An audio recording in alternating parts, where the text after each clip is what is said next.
Zdravo, poslušalke in poslušalci, bralke in bralci Večera. To je dnevno informativni podcast Večer izjutraj. Veseli smo, da ste v naši družbi.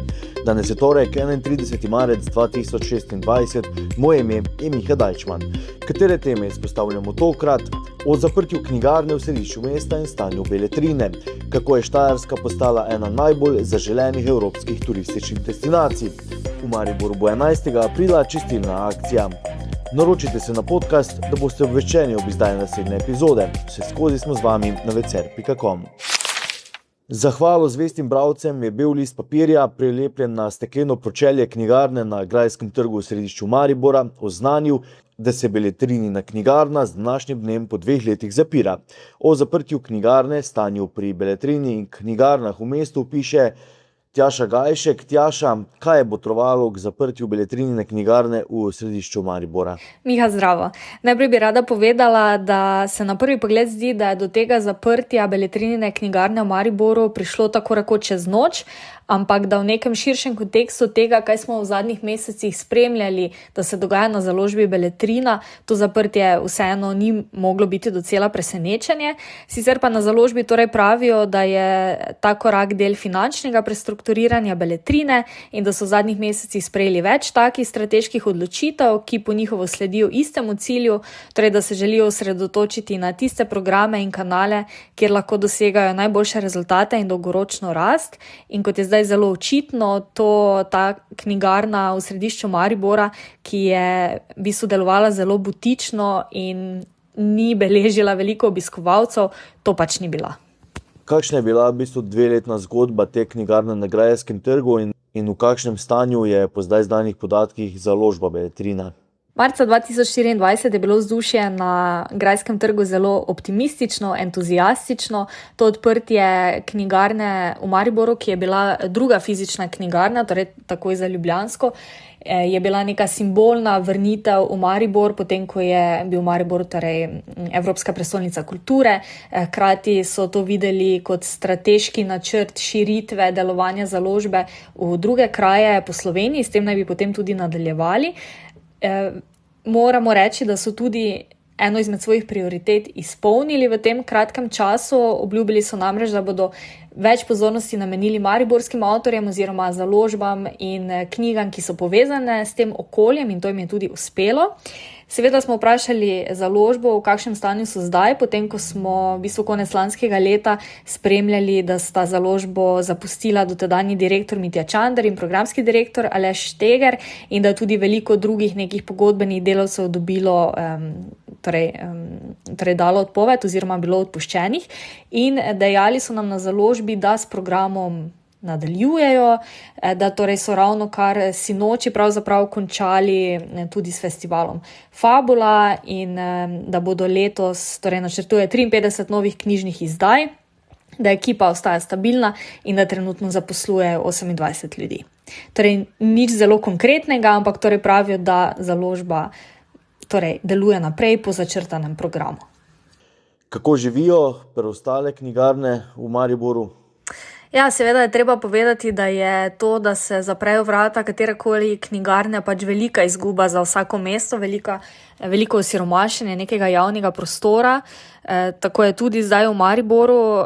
Vračamo se torej po današnjem dnevu v obdobje izpred 2 let, torej v isto stanje, ko lahko govorimo, da v mestu pravzaprav imamo sobivanje le 2 knjigarn, to je pač, oziroma če govorimo torej o knjigarnah, ki ponujajo tudi leposlovje in niso zelo specifične, kot je recimo Mohorjeva založba, imamo torej knjigarno Mariborka na Koroški cesti in potem več poslovalnic Mladinske knjige, medtem ko recimo knjigarne kot so Felix pa so svoj dom prepoznale oziroma ga našle v nekih trgovskih središčih, ne pa torej v centru mesta.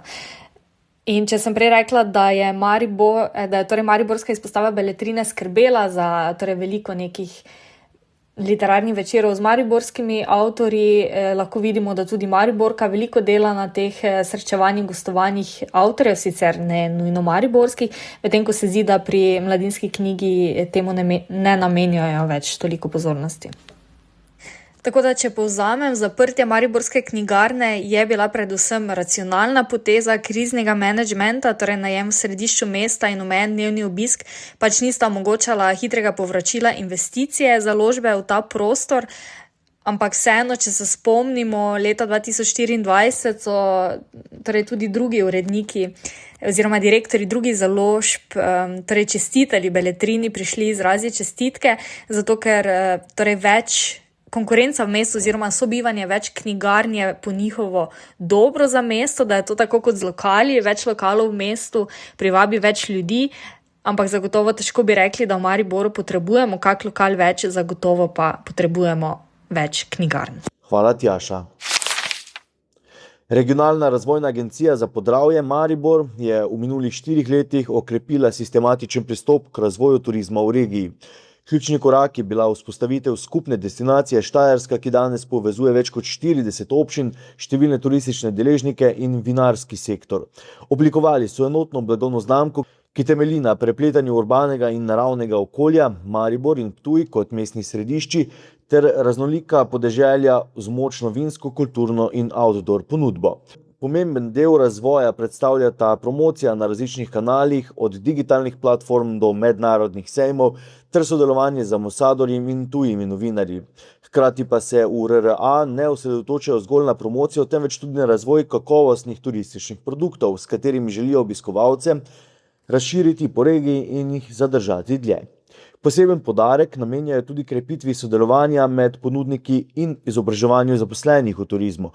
Čeprav so v zadnjih letih zabeležili rast števila turističnih prihodkov in prenočitev ter pridobili mednarodna priznanja, je razvoj destinacije dolgoročen proces. Ključna dosežka v njem sta za zdaj vzpostavitev medsebojnega zaupanja in povezovanja, saj omogočata nadaljnji razvoj skupne zgodbe Štajerske kot prepoznavne turistične destinacije. Več o članku Barbare Gavez Volčjak. Že 8. leto zapored mariborska občina organizira veliko okoljsko čistilno akcijo Moji odpadki, moja skrb. Največja novost akcije bo, da bodo okolje na levem in desnem bregu Drave urejali na isti dan in ne več v 2 različnih terminih kot v preteklih letih. Občanke in občani se bodo tako lahko pridružili akciji prihodnjo soboto 11. aprila. Točne podatke, kje bodo zbirna mesta in kje bo mogoče prevzeti vrečke, rokavice in ostale pripomočke, bo občina pravočasno objavila na spletni strani maribor.si, je povedala vodja kabineta župana Eva Lozina.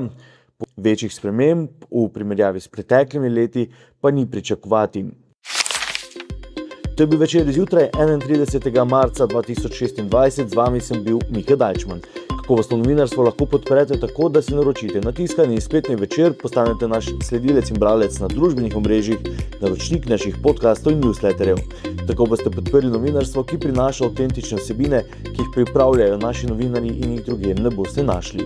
Želimo, da razumete, kako se vrti svet, želimo vam odsteti vpogled v čas in prostor, v katerem živimo. Veseli bomo vaših komentarjev, pobud in kritik na različnih kanalih, se beremo in slišimo.